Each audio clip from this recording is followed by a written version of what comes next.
Jean-Michel could actually access the material, I don't know, but we're already making those inroads. It'd be a shame if it would be great to have. If you didn't have access to that, because that was right at a really critical time. Absolutely was in the history of commercial fishing here in Morro Bay. And it had bearing on a future work that they did on the Channel Islands, because they actually contacted me to do interviews with commercial divers, and the divers, I talked to them about it, and they said, we don't want anything to do with them after what they did to Ernie. And I then reported that back to Cousteau, and they went, oh, we're really sorry, but the damage is done. I tell you, you're still selling that movie. You don't realize when you do that sort of an interview how an artful editor can skew it just about any way he wants to. Are we ready? Okay. With Norm Boudreau today. Norm, where were you born? I was born in San Francisco, but when I was very small, we moved to Monterey, and that's where I grew up. And think of that more or less as my childhood home. I didn't come here. Well, I came to Cal Poly. That's where I went to school in the late 50s, and that was the first time I saw Morro Bay. I worked in Oceano for a couple of years, and I went back to school and to change my major from physical education to biology. And at that time, I revisited Morro Bay and took a job here at the high school. What years did you go to Cal Poly? 57 through 59. And when were you born? 1936. 1936. And you went to Cal Poly, and you liked Morro Bay and had an opportunity to teach. Tell us about your teaching career. Well, I started off teaching at Oceano Elementary School, and I got a job as a woodshop teacher. I knew nothing about woodshop. I very quickly learned one thing: I was allergic to sawdust, and I spent the entire year snuffling and sneezing. But it did introduce me to some folks who got me another job that involved classroom teaching, and I found I liked that a whole lot better, and science in particular. And that's what prompted me to go back to school and get enough units in biology to get a teaching credential in that subject. So when I came to Morro Bay, that was my principal interest. I see. And what years did you teach at Morro Bay High School? Must have been 64 through 92. 64, 65, I think, was my first year there. And you recently retired? In 92. 92. And you've been an active fisherman all these years, and diver. Can you tell us how you got interested in that? Growing up on the Monterey Peninsula, you almost had to be a diver. It was a beautiful place at that time. The places that I remember so fondly, though, just don't exist anymore. The kelp forests have increased in density with the return of the sea otter, and that's changed the visibility, and the distribution of marine life is quite a bit different now than it was then. By the way, looking over your shoulder, I think I see Sam approaching. Yeah, there he is. You flag him down. He might not stop for you if there's fish biting.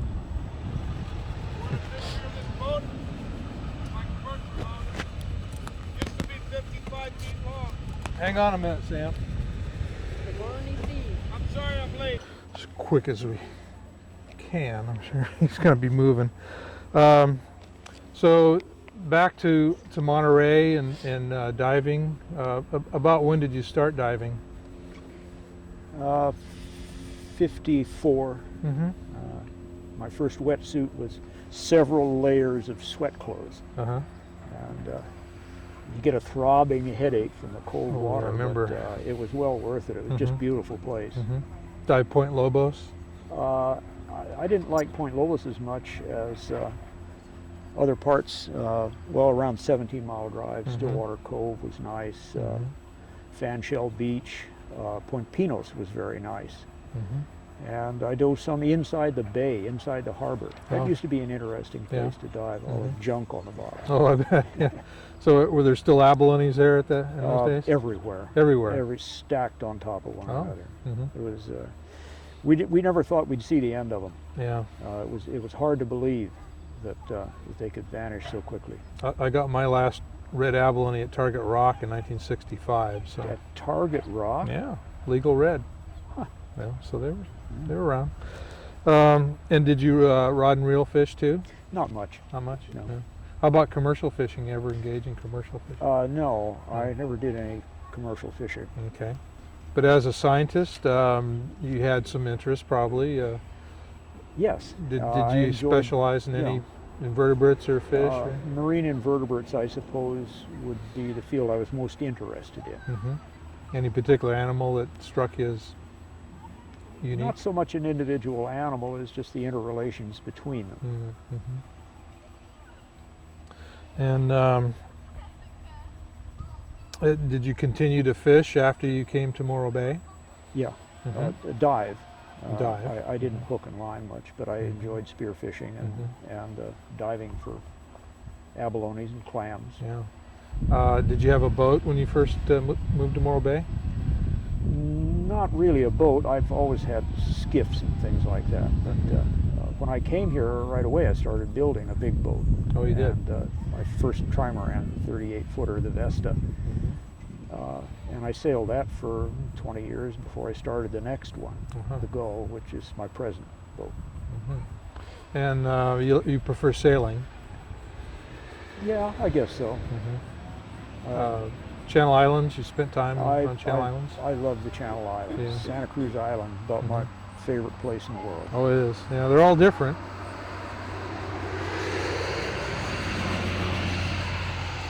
All the Channel Islands are somewhat different, but you like Santa Cruz the best? Yeah. Mm-hmm. A lot of trips? Every summer for 30 years, I guess, Mm-hmm. except for the summers when I took longer trips. Yeah. How about your observations here at Morro Bay? You've been here long enough to see a lot of changes. Can Yeah. you describe what you've observed? Physically, the biggest change is, of course, the filling in of the bay, which is inevitable. I mean, things fall into a bay and they can't possibly fall out unless you dredge them out. So the geologic fate of this bay is to fill in, and that's inevitable. It's changed the volume of the bay. It's changed the distribution of marine life in the bay. The area near Target Rock, a lot of which is sand bottom, used to be rock. Mm-hmm. And that was a very interesting place to dive. Now I don't imagine it's quite so interesting. As far as the changes in human activity that have occurred since I came here, the most obvious is the shift in emphasis from commercial fishing to tourism. Mm-hmm. Commercial fishing was a big deal here. It was the biggest industry in town when I came here. In that respect, it was a lot like the Monterey that I grew up in. Unfortunately, it followed roughly the same course Yes. as Monterey did. Yeah. And so Cannery Row is now craft shops, Mm-hmm. and Morro Bay's Embarcadero is following much the same pattern. Mm-hmm. Mm-hmm. How about other nearshore resources? You seen changes in those too? Well, the otter has been a major influence on the nearshore habitat here. The disappearance of the abalone and pismo clam, of course, are the two biggest changes. Up and down the coast of California, you could say that there are lots of different reasons for the disappearance of the abalone. In the south, perhaps overfishing and sewage pollution. Around here, it hasn't been either one of those. It quite obviously lays at the doorstep of the sea otter. Yeah, They- well they're documented, responsible as for you that. know. Yeah. At first, nobody wanted to admit it, but it's unavoidable. Right. We hear a lot about sustainable fisheries these days. Do you think fishing is sustainable and what would help change things? It clearly is, but there's such a war between the two disparate factions here, the environmentalists and commercial fishermen, that it's difficult to imagine anybody coming in with a truly objective plan for sustainability that would be acceptable to all sides. The issue has so polarized people that you just, whatever uneasy truth we end up with won't involve much science. It'll involve an awful lot of rhetoric. I guess that was my next question, if you thought that education could help things.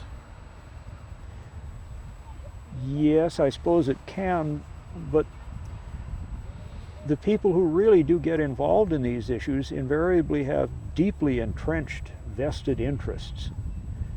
And those kind of defy educating. You can't educate people into or out of those postures once they assume them. They get very emotional, and not much room there for objectivity. Yeah, I agree with you. As a teacher, you taught probably many sons and daughters of fishermen. Do you have any recollection of those experiences? Well, I don't. I never knew too many of the commercial fishermen personally, and certainly not at any depth.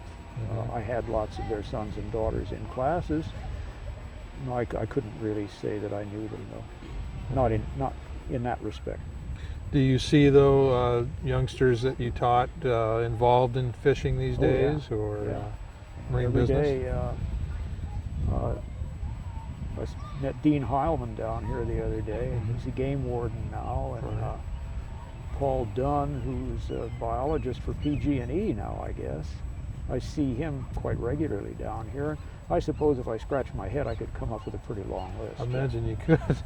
How about environmental education these days, kindergarten through 12th? Do you have any thoughts about what kids are learning? Yeah, it's been a while since I've been into that, so I don't know what's really going on at the moment. This is a great place for it. There's an estuary like this is just a model for so many different biological activities and interactions between people and the environment. This is probably the southernmost, more or less pristine estuary on the Pacific coast. The next one north of us, I guess, would be Elkhorn Slough, and I don't think there is anything south of here that's worth mentioning in comparison to Morro Bay. For many years, university groups would come up here from UCLA just because this was the closest place that they could see an environment like this. It's a very precious thing. Right. How do you see the local community connecting to the bay and ecology? I understand. I'm not a member of the group, but I understand there is a Friends of the Estuary, pretty active in speaking out on estuarine matters. And I suppose there are enough people who feel a protective interest for the bay that we can feel fairly secure about its defense. There are, I would imagine, development influences that we'd always have to be on guard against. But I think it's such an attractive thing, and it's out in the open. You can't do anything clandestine out there, So anything you do out there, people are going to be watching it. Yes, they do. So I think it's probably fairly secure. I think it can be easily defended and will be.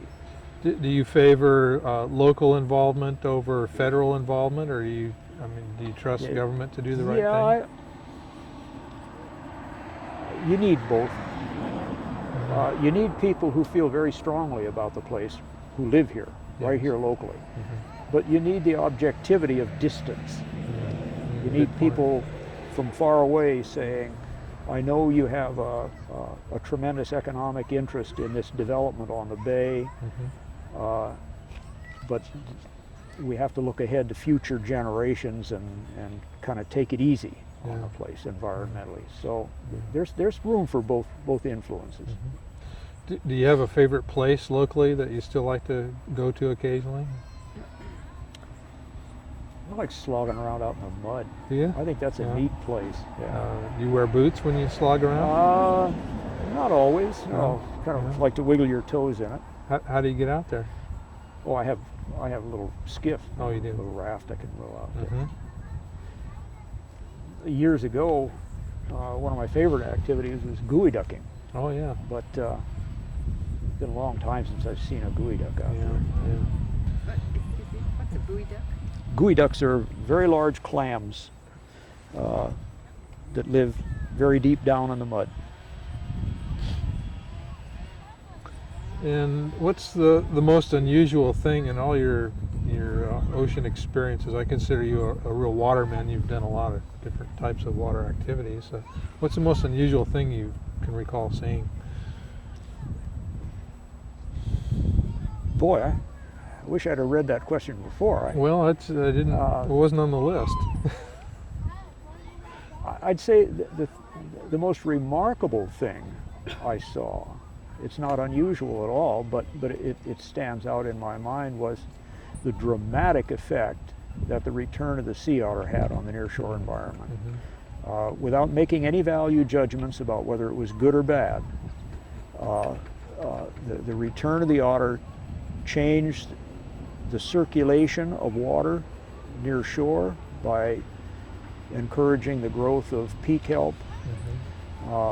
It dramatically reduced quite a few invertebrate populations, and I suspect that the increase in the kelp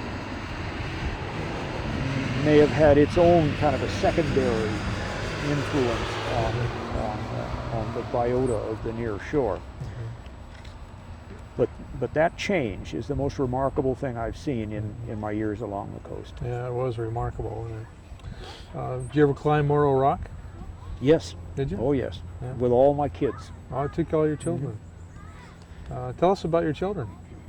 Tell us about My your children? Yeah. I have 6. They all enjoyed growing up here in Morro Bay. 2 of them still live here in town, and the rest are scattered throughout California. You don't want to get me going on that. No, We'll get into grandchildren, and that'll take a long time. Well, okay, but you mentioned taking them all up to the top of Morro Rock when it was we would legal all climb to do. up to the top of the rock and have a picnic, right down to my youngest. The last time he climbed the rock with us, he was, I think, 8, and he had his arm in a cast. Oh. It was quite an easy walk. It's not really a climb, you know. If you stay on the trail, it was quite safe, and it was a beautiful thing to do. We had a lot of freedoms at that time that we don't have now. Another of our favorite activities was driving out on the sandspit and picnicking out there. I can understand why human activities on the sandspit and on the rock had to be limited as the number of people increased. We got so many people now, if we all drove out on the sandspit, we'd wear down the vegetation and cause these great sand blowouts that blow into the bay, and we'd disturb the peregrine falcon and with our climbs on the rock. But just the same, it isn't the same old Morro Bay. I understand, and you know, some of our other individuals we've talked to have expressed their concern for our decline in freedoms. And some of them, like you're saying, affect other wildlife and maybe habitats, but nevertheless we're giving up freedom all the time. Yeah, it's sort of necessary to a certain extent. When I think of the freedoms that we took with taking abalone, for example, or shooting lingcod, those are freedoms that had to be encroached upon. They had to be limited a little bit, just because of in the face of growing numbers of people who insisted on those freedoms and a dwindling resource. So it's just something you have to face, that there have to be some limitations. I see Sam is circling out there. We move down to the Oh yeah. up here. Okay. Anything else you'd like to add to this, Norm? Your I don't know what your direct involvement is with the Maritime Museum. Would you like to see a museum built here? Or? Yeah, I think it'd be nice. I'm not really sure what it's going to encompass, but I have the feeling that a maritime museum could end up just being another tourist attraction. Do you favor tourism? Yeah, it's clean money. Yeah. It doesn't hurt anything, and in some cases it even forces the preservation of some things. But in the clamor to get the tourist dollar, sometimes we're leaving behind parts of the old Morro Bay that were kind of nice. The boatyard down here, and as you know, I don't know what they're going to do with it, but it's probably going to end up being another trinket shop. Looks like it. Yeah. That's the way it goes. I mean, there are people growing up in this town right now who will remember fondly the old Morro Bay of 2002. Yes. You know, 30 years from now, maybe you'll interview some of them. Interesting point. All right. Well, thanks, Norm. I wanted you to know My pleasure. I really appreciated you as a swim coach years ago. That was a brief and undistinguished career. Well, but you did a good job. You were low-key, soft-spoken, and a good coach. So appreciate it. When you want to go down and join Sam, we'll talk a little bit about the commercial fishing class and everybody get on with their day.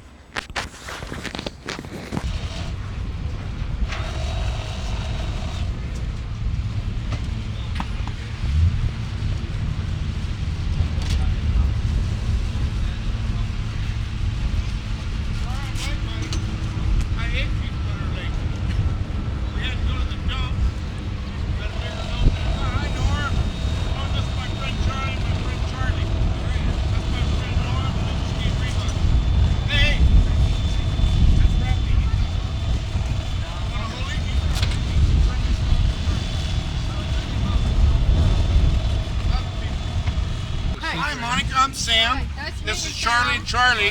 Hi, Charlie. He's from the Loomis family. EC Loomis Insurance. Hi. Nice to meet you. And that's Charlie Wolf. He's famous. His family runs the LA Athletic Club. Oh, yeah. Yeah. Okay. So I'm out here with prestigious people today. Yeah. I got a champion dog here, And Rapala. yeah. Okay, and whenever you're he's ready. got Well, the I'll tell you right what ear we're going on to do there. here. Nancy's his wife, and they have AGP video. Well, this is big time. It's pretty good. And this is, these are historical interviews we're doing with people about fishing in Morro Bay. And I Put wanted this to on him, include, Charlie. wanted to He's freezing. include you and Norm because of your involvement in the commercial fishing class. So what I want to ask you is where you grew up, when you were born, where you're educated, when you came to Morro Bay, why you came to Morro Bay, when you started fishing. You want me to tell the truth? You can tell me anything you want. Can we tell them when I got fired at Cotton Ridge because we didn't win You're gonna enough have to football mic. games? I guess. Yeah.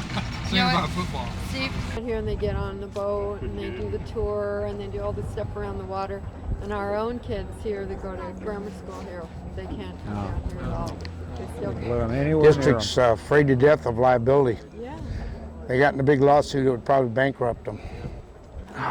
What's the name of that Ready boat? to go? Okay.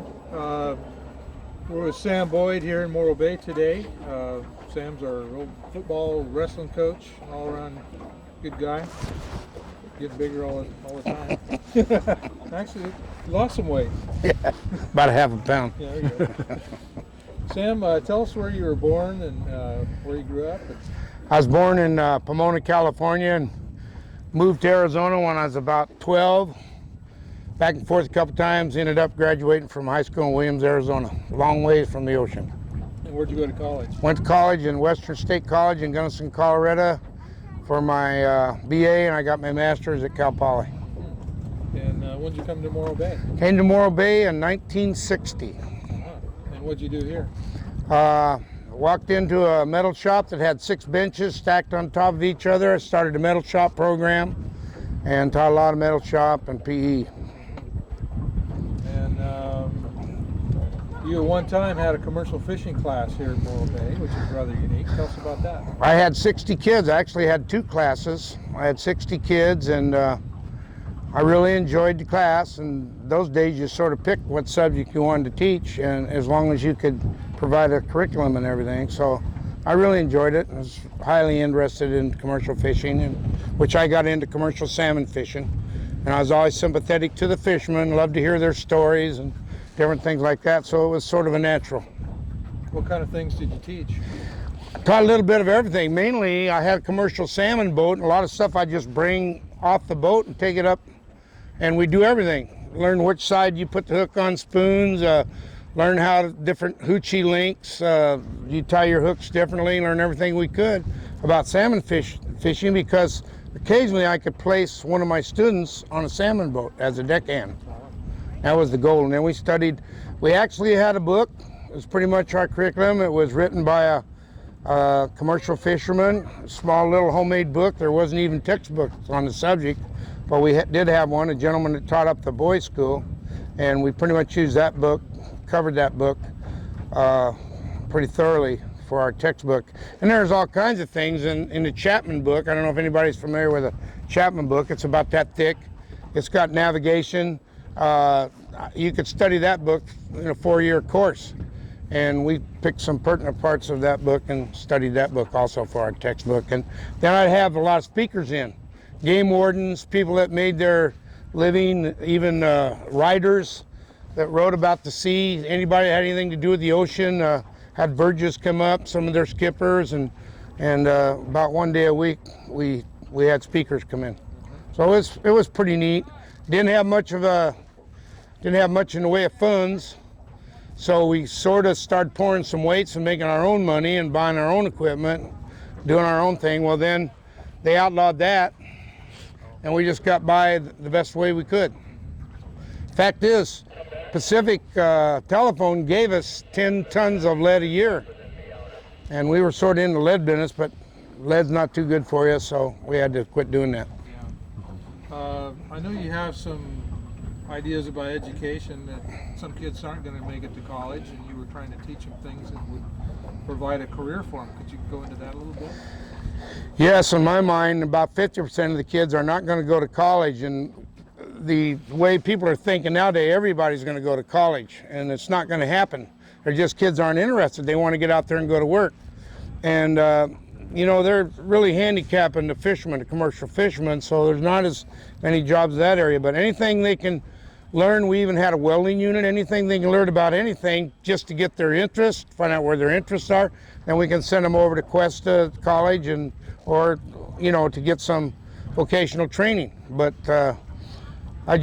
all the shop classes are going out now. We used to have 27 different shop classes at Morro Bay. There's about 7 left. So they're all going out, which is very sad. Kids won't know how to use screwdrivers, pound nails, or do any of those types of things. So it's sort of sad the way the curriculum's going. I'd like to see it swing back, but I don't know if it's going to happen. I recall that National Fisherman did an interview with you one year, and we found that you were one of the only programs in the state, I think the only one in California, and one of maybe 2 or 3 in the whole nation. Well, we were, and I think they had one back east in the East Coast, and part of our problem was liability. The district didn't really want to have anything to do it with, because a big lawsuit, you know, the way finances are nowadays, could sink a district. And so we couldn't do things like, I wanted to take the kids surf fishing, I wanted to take them out on the boat, I wanted to take them on my boat, I wanted to take them sailing, anything just to get them into the ocean to see if they wanted to have anything to do with the ocean. But the way the insurance was and everything, I couldn't take personal friends fishing, so it was sort of a bummer.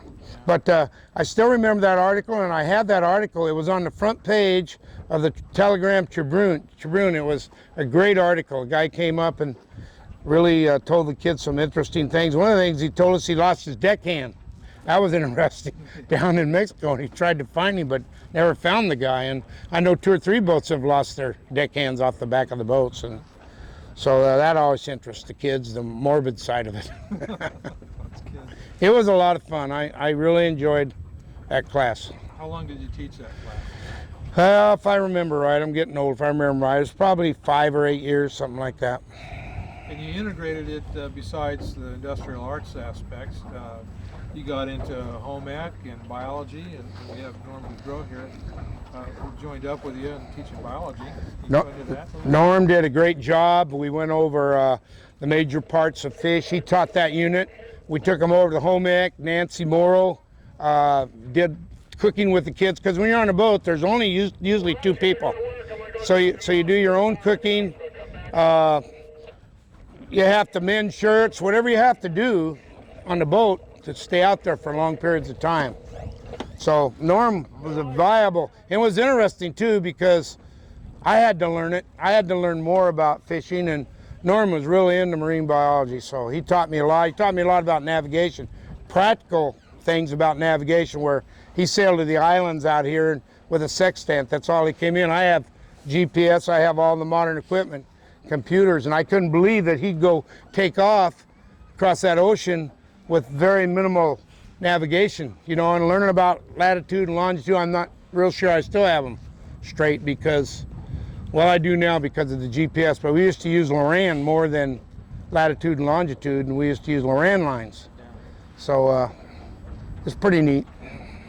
Would we like to get Norm maybe on board, team him up here?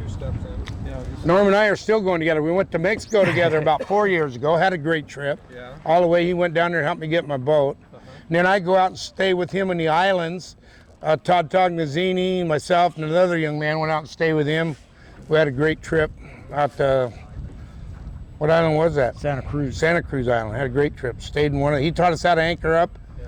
3 different anchors, so you don't toss around in the middle of the night. Go in one boat. Well, we went in this boat to meet him. Sistered up. He has a 38-foot boat. Right. Norm, you got anything to add to your years educating? Well, navigation. About commercial fishing as a class here, it's kind of moot now, because the commercial fishing industry isn't here anymore to support an interest of that sort, at least not to the level that it was before. And Sam's comments about liability, that's different. When I first started teaching at Morro Bay High School, I could take kids skin diving, I could take them out for a sail on my boat or out fishing off the boat. We could go visit boats. That's all changed now, and the fear of liability prevents such a thing, for instance, as an apprenticeship program, which it could have been, you know, potentially, where a kid would spend a few weeks filleting fish at a fish cleaning house, and a few weeks as a deckhand on a party boat, and a few weeks as a deckhand on a salmon boat. That opportunity just died on the vine.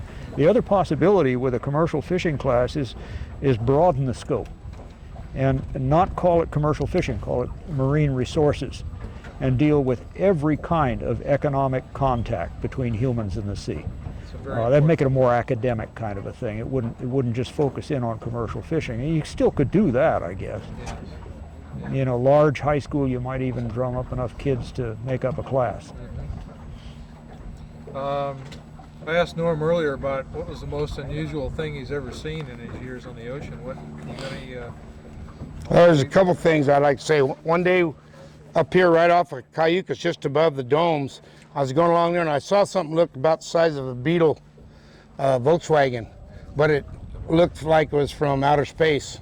It was one of those big leatherback turtles, huge, eating kelp. And then one thing I forgot to mention is we did have one student go to the California Maritime Academy, and that's really the top thing you can do. You can make a great living, and they have 2 of them in the United States. And we've had a couple kids not related to our class go through the Kings Point also, and very good living, and very good. So I did want to mention that. That was top of the line when we had that one student go through California Maritime Academy in Vallejo. Well, I know Mark Tognazzini Jr. is graduated now from Cal Poly in marine biology, so you've had some positive influence on youngsters. It's when I came to Morro Bay, don't let him go, Charlie. He'll take off and we won't go fishing. But when I came to Morro Bay, the abalone industry was just sort of ending up. And some of those stories, fact is I had a young man named Mike Radden in my class. I tried to get out for wrestling, but he'd never go out for wrestling because he could make about $50 to $70 a day after school diving for abalone. He made as much or more as the teachers, didn't he? That's right. Yeah. And so we used to go get a lot of abalone, used to surf fish, used to get a lot of clams at Pismo. The resource was much greater than it is now. Yeah. One of my favorite things with you was our Portuguese feeds we used to have. Tell us about how you got into that. Well, we just used to get everything we could out of that ocean. Clams, clam chowder, abalone, fish. Sometimes we'd bake a halibut or bake a salmon, get as much seafood as we can on the table. Call it a Portuguese celebration because when I came to Morro Bay, you heard a lot about the Portuguese, a lot of jokes and a lot of good Portuguese people in the area. Right. Yeah.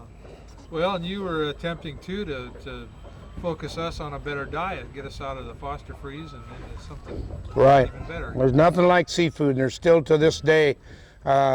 The other day we caught some fresh salmon and we went and cooked it. It was just absolutely marvelous. We went with Norm on his boat. One day we had fresh calico bass, fresh bonita, had a salad. They dove and got some rock scallops. His daughter made spicy scallop roll, and I mean we ate like kings out in that ocean. It's pretty good, isn't it? Yeah, it's wonderful. I still, to this day, it's my favorite. It's like your favorite thing to do, isn't Right. it? So you're retired now too. I'm retired. I'm a contractor, and I have a nice contracting business, but I have a contract. I get to fish 3 days a week, every week, The contract. with my wife. I got it. That's pretty good. So, Yeah, we got to share. and I'm looking forward to going out this summer Yeah, and we'll spend do a it couple again. days with Norm on his trimaran. Yeah. So we still get together, and he goes salmon fishing with me once in a while, and a little tuna fishing too. Yeah. Anything you want to add to this discussion? I think Sam said it all. Yeah. How about you, Sam? No, that's do it. Anytime I can help, I'd sure like to get them to see something going. And they're going to do something. Cal Poly's going to do something, I think, out there in the Union Pier. Oh yeah. And I'm really happy they're going to get that program going. Marine research. Yep. Yeah, that's a good one. So that could be great. I think my friend Monica would like to ask you a couple of questions. Yeah, I just wanted to get you to talk a little more about the time that you were teaching the commercial fishing class. You said you had 2 classes of kids, and then you integrated it with the marine biology. So did you see, how many kids did you have in each class? I had 30 kids in each class. I had 60 kids, and in those days, 30 is about all you could have because it was a lab class too. We did a lot of lab activities. The kids, a couple days a week, they don't mind book work. A couple days a week, but the rest of that time I had speakers. I always had 1 speaker a week, and the rest of that time, 2 days a week lab, and we did everything: welding, cooking, anything you'd have to do on that boat. Drilling holes, Electronic? tying gear. Faruno was going to give me a whole truckload of electronics, and we went over all the electronics, but we could have gone into electronics repair. A lot of these kids weren't highly academic kids, but you could have brought a lot of that stuff in here, and the possibilities were endless. It's just that I had so many preps. How much time did I have to devote to my 2 classes? I had 3 other classes I had to devote time to also. So if I'd had full-time commercial fishing, there's no doubt in my mind that you could have one heck of a curriculum and involve a lot of kids. Kids are looking for classes sometimes where you have some labs. Something that's some academic, but lab work too, because they get bored. And then, Norm, how did you design your teaching to work together with what he was trying to accomplish? What did you give a special did you try to make a connection with the practical side of what he was teaching? It sounds good, but it's hard to work things like that out. So actually, there were only very few occasions when I would work with Sam's kids. Probably the most memorable was be when I'd get fish carcasses from the fish cleaning houses and use them as anatomy lessons. And it's a great opportunity. As Sam says, a lot of these kids are not academic, and I wouldn't see them in my second year biology class because the curriculum just wasn't, you know, in their sort of thing. But to get one shot at them with something that really caught their attention, it was a good opportunity. But Sam mentioned the number of preps that the average high school teacher has. It really makes it hard to work out close cooperation on something like this when it's just a one-shot kind of a deal. So what, with very little support, almost no money, but the two of you decided you were going to go ahead and do it anyway. Why did you do it? Why did you put out that extra energy and effort and time for the kids? This is Morro Bay. We love the ocean. Word, We that's both it. love the ocean. You got this tremendous resource here, you know. You got to find some way to capitalize on it. And what about the kids themselves? Did they have were they just, you know, like beating the door down once he said we're going to teach commercial fishing? Did they really respond to that idea? I think they responded more to Sam's approach than to mine.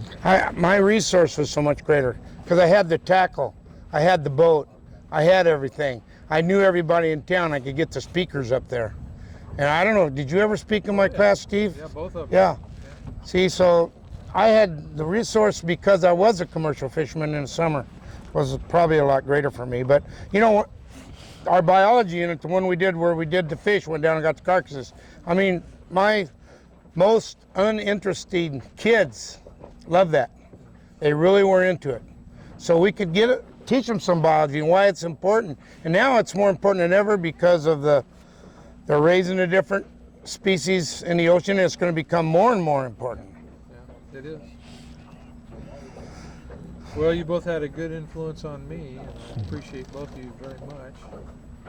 Appreciate you being here today for us, cutting out some of your fishing time. Right. Clive, yes? I better get out there pretty quick. My guys are going to kill me. Crew. Yeah. Well, this guy's going to You better go with us. pin you to the dock here. Yeah. You better go with us, Norm. You got your license? No, I Well, haven't. get one. Guess I better. Get a license, because last Saturday we got 6 nice ones. And we'll go get some. We'll see you, Steve, buddy. Wait, All right. did you sign one of This these? guy here is one of the Steve. greatest divers in the world. I want to go with him to get abalone, but I can't get under the water like he can. Steve, will you get him to We'll sign get you. one of these? Oh, yeah, here's Sam. His friend won't let him.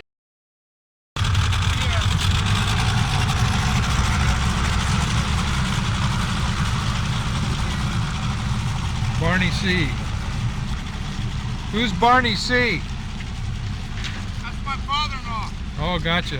Barney Clarence Campbell. He gave me $10,000 for the boat, so I figured what the heck. Good answer.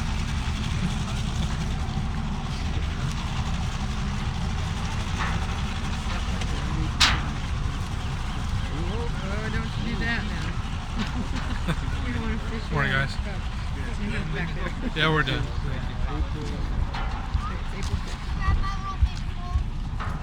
Oh, look at the bow on that boat there. Great white.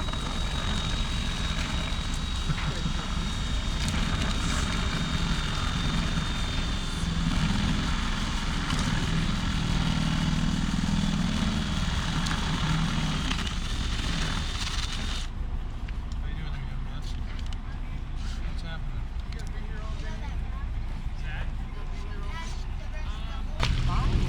Yeah, well, this is what Norm said. Yeah. There's a Dr. Elmer Keene from San Diego who's actually written a book on this. We had him on a program in 1992. So it's a good idea. It's just we're not hungry enough here. You know, we're taking this for granted.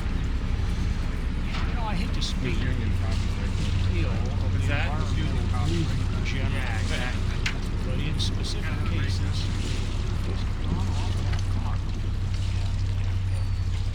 It's so easy to enlist the emotions of people on a topic they know absolutely nothing about. I remember years years ago, I was taking some mussels for dinner down near Target, or not Target, but on the other side, on the outside side of the rock.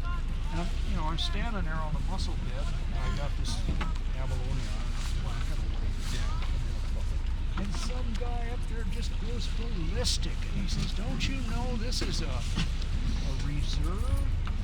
You can't be taking." He says, "Just look at all the mussels you're slaughtering there, to say nothing of the ones you're walking on."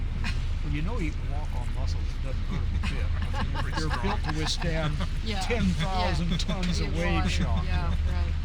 And the reserve he was talking about was the peregrine falcon. The Falcon Reserve, yeah. And I just didn't know what to say. I thought, well, God, maybe I missed something. Maybe they declared it to be a reserve.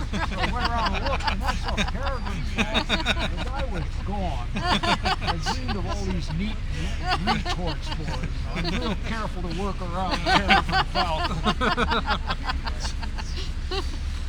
No, but you're very right about that. Attitude.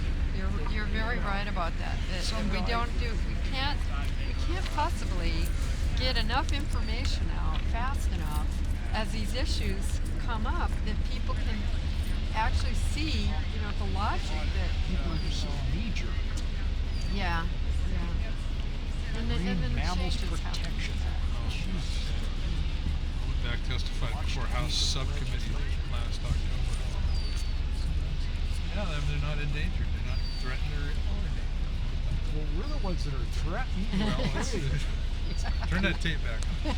They get so many sea lions on a boat, it'll tip the boat over when it's at anchor. They claim for their own floating docks. They won't let the people get out to their boats. I know. That's happening in Santa Barbara, isn't it? Well, they've turned boats over down there. Yeah. Actually, now get so many on board. That's crazy. You see where this guy cut down those eucalyptus trees there? Yeah. Somebody's going up putting big signs on them saying killer, and pain, and torture. It's just They're not native species. People don't differentiate. Yeah, I was up at the Monterey Aquarium recently. Did you get up there? Well, it's better than ever. I really had a nice visit recently, but one of the docents there where they have the touch tanks, this guy just glommed onto us. He's going to tell us all about this stuff, So he had the sea urchin there and had a piece of kelp stuck to it, And he's explaining how the urchin's eating the kelp. And I said, I'm looking at it, it's really pretty interesting. I said, I didn't realize they ate with their anus. He goes, what? I said, the mouth is on the other side, And the guy was in shock. He was like, what? What'd you say? that's kind of surprising. I explained it to him. Pretty good about that. Matter of fact, the guy that I don't know if he's still there. The guy that was the director of educational services, Steve Webster. Oh, he's very good. Is he there? Yeah, I But you get people that embellish. these are volunteers, You get the Yeah, embellishers. you could. He and I were the only two guys who were divers when I attended their train station last summer. To show you how much things have changed. But he's an invertebrate specialist. Yeah. And I went to a Friends of the Sea Otter meeting one year up there where he talked all about invertebrates. Those people were squirming. They wanted out of there so fast. They didn't want to hear about invertebrates. That's not why they showed up. It's like, what? And he says, oh, the sea otters, he says, they're really great. He says, here's a picture of one. And then he goes, but my favorite animals. And Squiggly little worm. Oh, it was so funny. Scale worm. It was so educational.